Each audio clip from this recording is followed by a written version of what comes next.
Have you ever considered the true cost of love?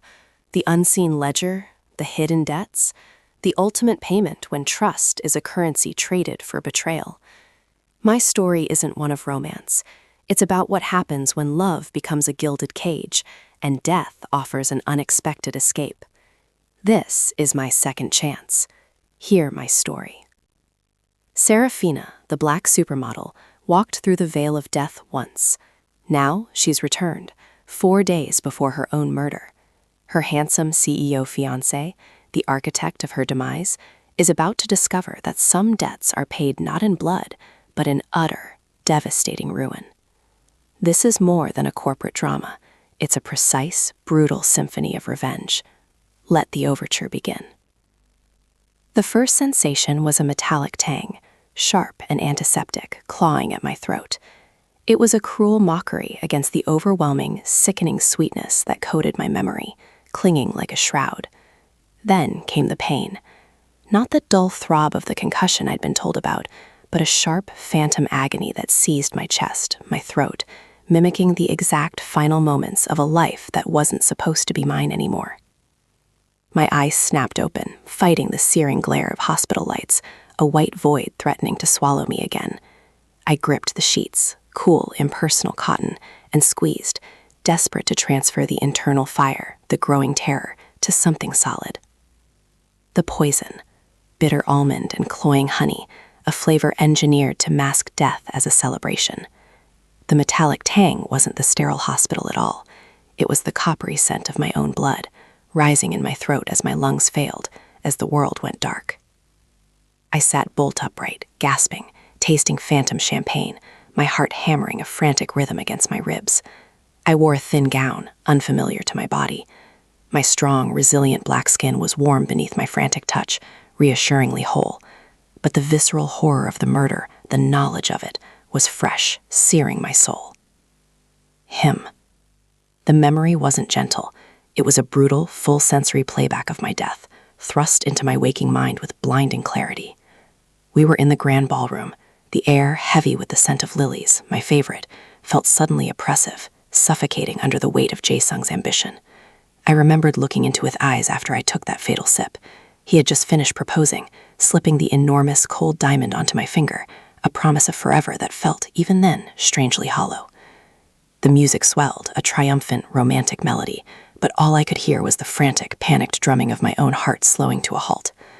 Jae-sung, I'd whispered, my tongue feeling thick, my vision tunneling to his face, a beautiful mask of indifference. He hadn't touched me. He simply stood there, his profile perfectly sculpted, beautiful as a Greek god, and utterly, lethally still. The scent of his signature oud cologne, usually so comforting, was the last thing I smelled before the world turned black.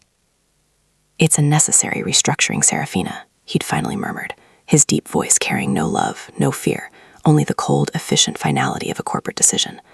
That tone, the sound of calculated, absolute betrayal, was a noise my resurrected spirit would never forget.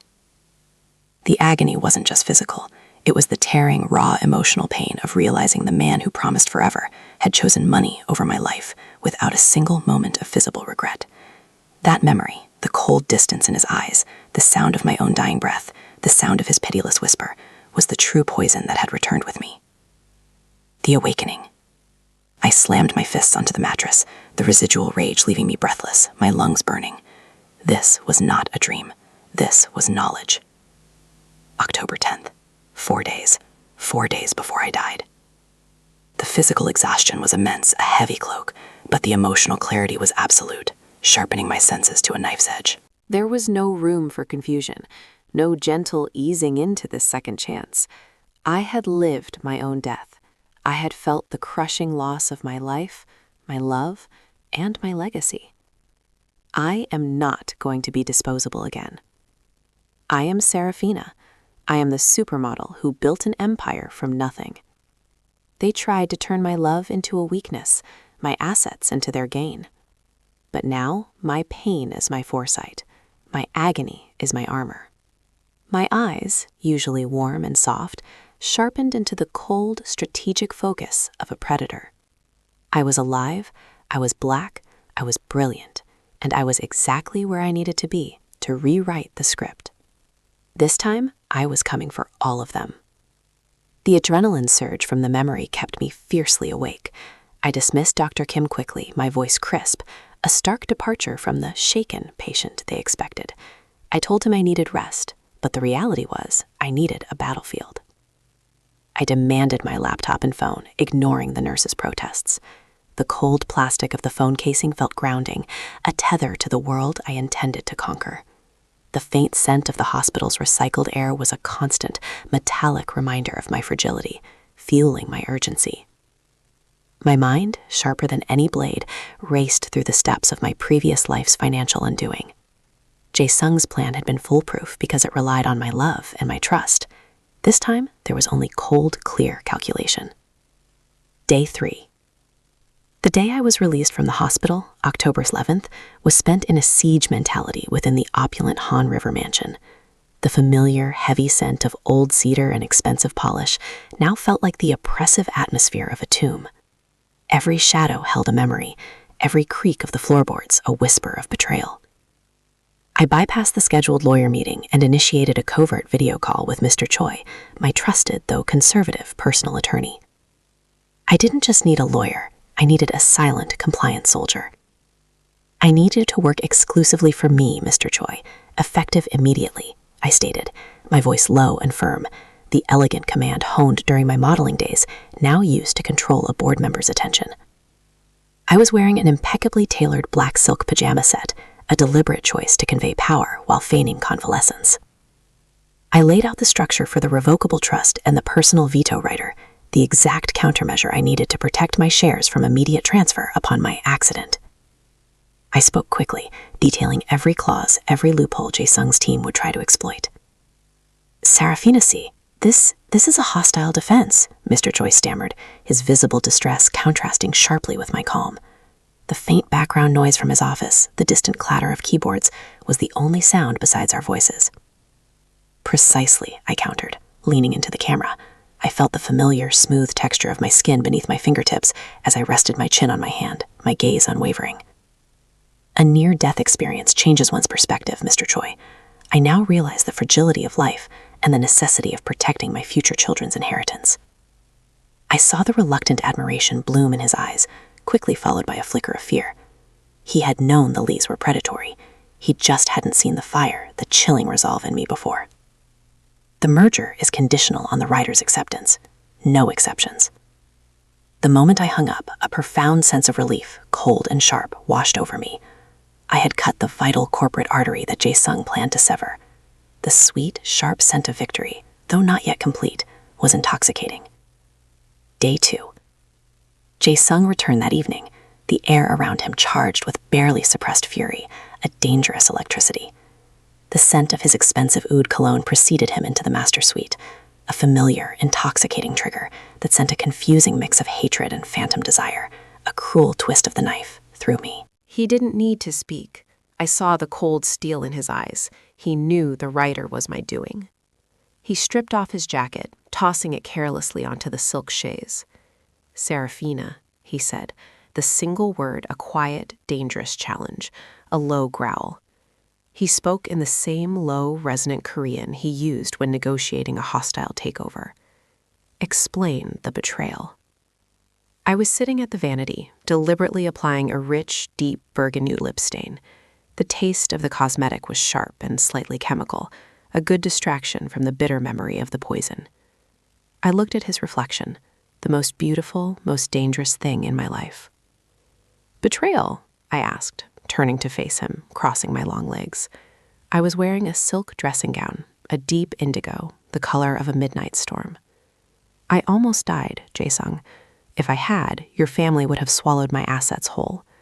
My survival instinct is not a betrayal, it is a responsibility. He took a slow step towards me, his gaze never leaving mine, assessing, searching. His eyes are dark, searching my face for the weakness, the gullibility that had killed me before. He was close enough now for me to feel the warmth radiating off his body, the intense masculine heat that had once been our deepest bond, now a dangerous proximity. You have never cared about these structures. This is personal, he insisted, his voice hardening, each word a stone thrown at a glass wall. This was the hardest part. I had to sell the lie with every fiber of my being, using the hot passion that still flickered between us, a twisted ember, as a weapon. I stood, closing the distance between us until I could smell the familiar, intoxicating blend of his skin and cologne. I reached up, my hand tracing the sharp, cold angle of his jaw, feeling the slight tension in his muscles, the rigid control beneath the surface. "It is personal," I whispered, injecting a tremor of vulnerability into my voice, a carefully crafted crack in my armor. The thought of losing you, of leaving you alone, was the greatest fear in my last moments. It was true, in a way. The fear of his betrayal had been the greatest pain. I felt his resolve waver, his dark eyes softened, confusion replacing suspicion, a subtle shift in the mask. He was searching for the supermodel he loved, not the corporate strategist who was dismantling him. He seized me, pulling me into a fierce, dominating kiss. His mouth was possessive, demanding, a desperate attempt to reclaim control through sheer physical force. I returned the kiss with equal intensity, pouring all the suppressed knowledge of his calculated cruelty and the fiery resentment of my memory into the contact, a silent scream against his lips. The smoothness of his expensive tie against my fingers, the metallic taste of desire on my tongue, the deep, heavy rhythm of his heart pounding against my chest, a rhythm that would soon betray him. "This is the last time you will touch me and believe you own me," I thought, my mind remaining coldly detached, even as my body screamed the terrible truth of our connection. "You think this is passion. It is just surveillance." He didn't press the writer issue again that night. He was content to believe he had subdued the woman, not realizing the killer he had created was already setting the clock on his downfall. I had survived his physical threat, and now I had survived his most potent psychological one. Day 1, October 13th, the final 24 hours. Every tick of the clock was a hammer blow against the wall of my composure.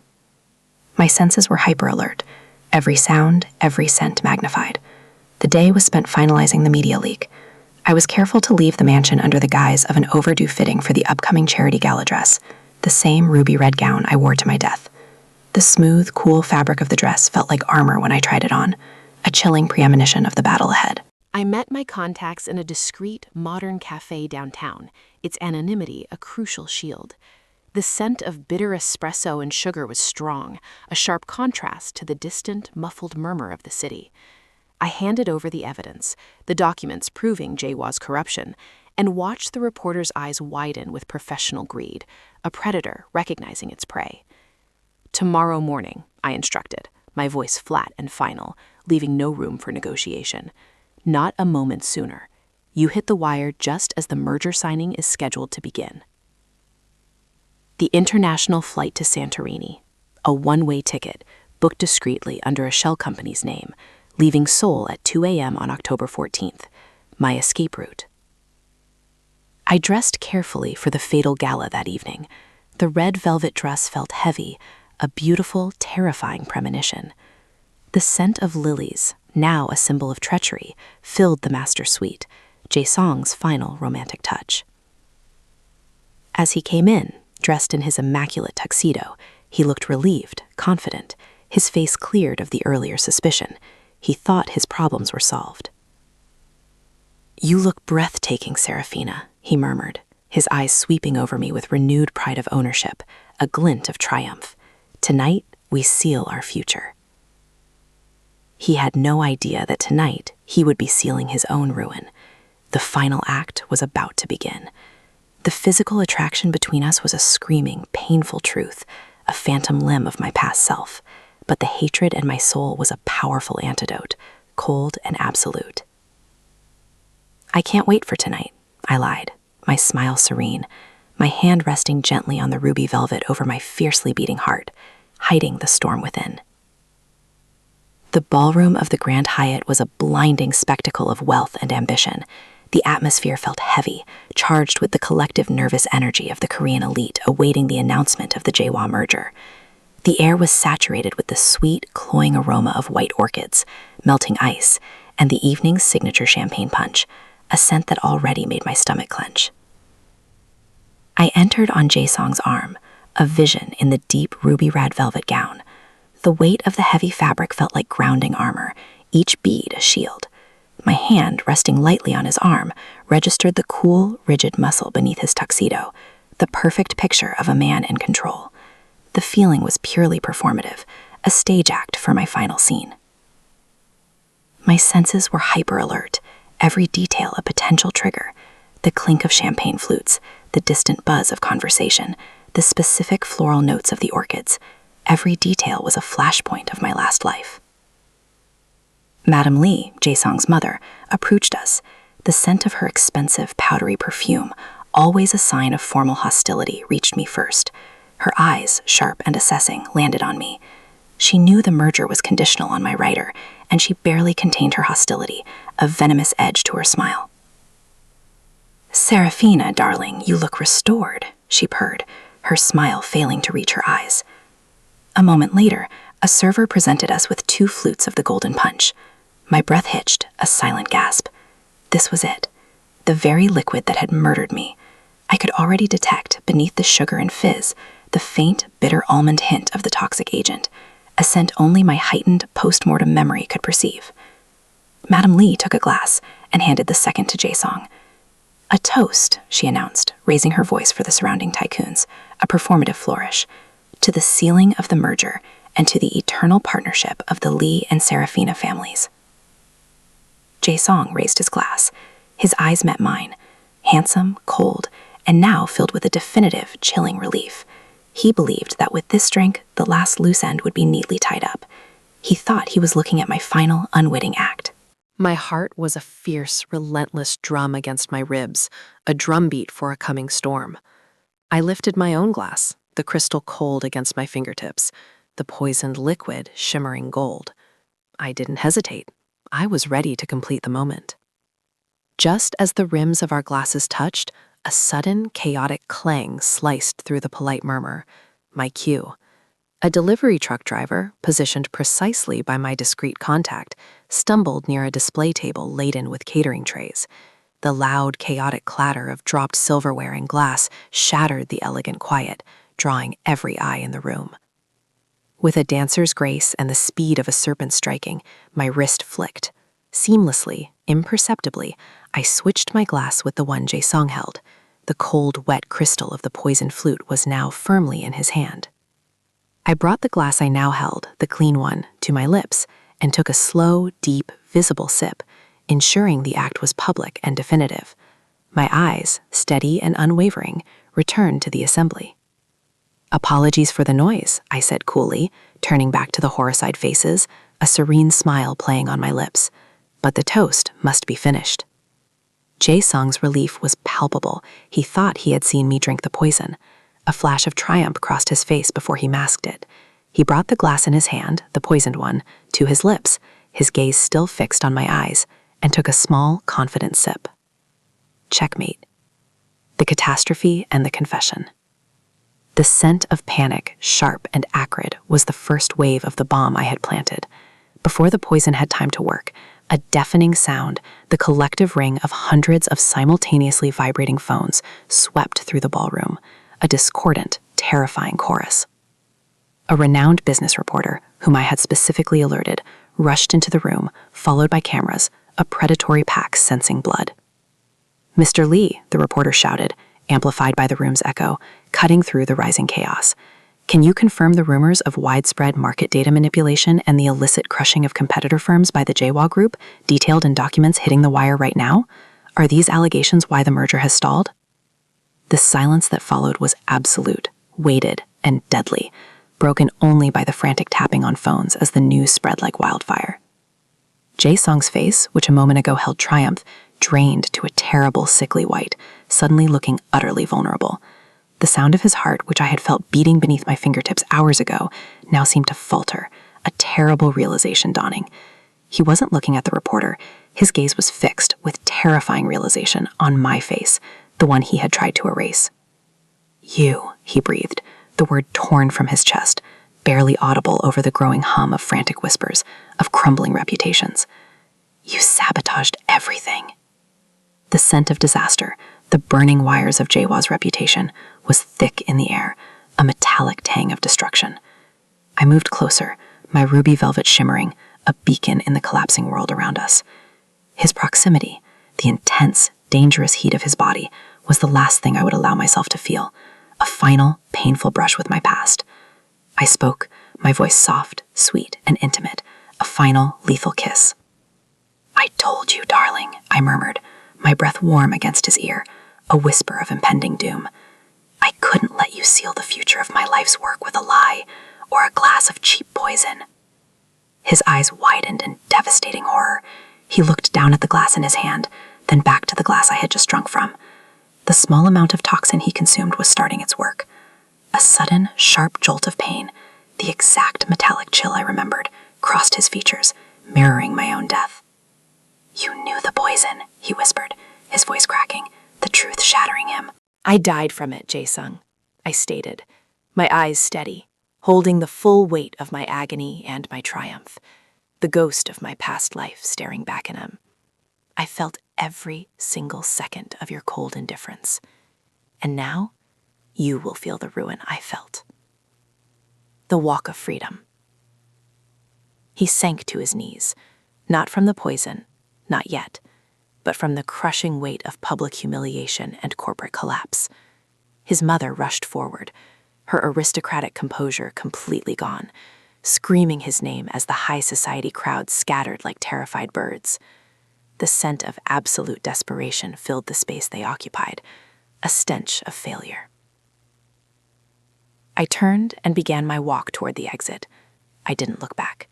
I moved with the effortless, iconic grace of the supermodel they all knew, but with the cold, unshakable resolution of the woman they had killed and failed to bury. The long scarlet train of my gown flowed behind me, a silent, bloody victory flag. The cool, dark night air of Seoul hit me as I stepped through the grand doors, and I inhaled deeply, the scent of freedom, clean, metallic, and sharp, was intoxicating, invigorating. 1:30 a.m. My flight to Santorini was in less than an hour. Total, absolute ruin.